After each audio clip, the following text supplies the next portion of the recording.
Football দুনিয়ার সবচেয়ে বড় প্রশ্ন এখন একটাই, লিওনেল মেসি কি সত্যি আন্তর্জাতিক ফুটবলকে বিদায় জানিয়েছেন?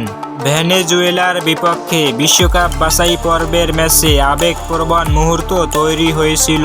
গোল করলেন, সমর্থকদের বিদায় জানালেন, আর সেই পরিবেশ দেখে অনেকেই ধরে নিয়েছেন এটাই মেসির শেষ আন্তর্জাতিক ম্যাচ। তবে সত্যিটা হলো, মেসি আনুষ্ঠানিকভাবে অবসরের ঘোষণা দেননি। তিনি শুধু বলেছেন এটি তার শেষ কোয়ালিফায়ার ম্যাচ হতে পারে, অর্থাৎ জাতীয় দলকে এখনই বিদায় জানাচ্ছেন এমন কিছু হয়নি।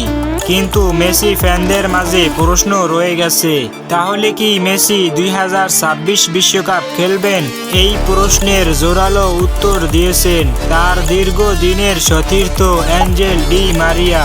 তিনি স্পষ্টভাবে বলেছেন, যাই হোক না কেন মেসিকে অবশ্যই 2026 বিশ্বকাপে খেলতে হবে।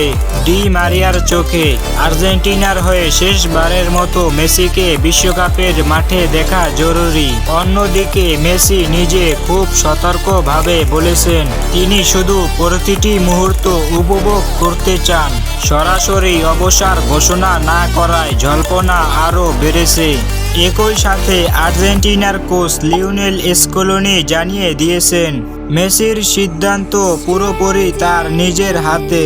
তিনি খেলতে চাইলে দলে তার জন্য জায়গা হবে, আর না চাইলে আর্জেন্টিনার প্রতি তার অবদান চিরকাল অমর হয়ে থেকে যাবে।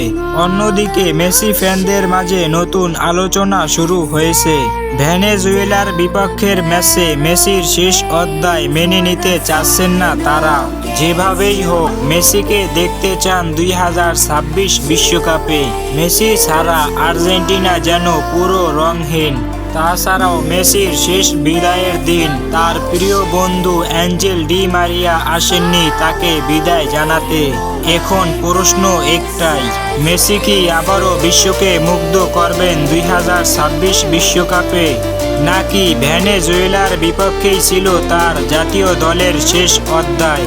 উত্তরটা হয়তো সময় দিবে, তবে আপনি আপনার মতামত কমেন্টে জানাতে পারেন।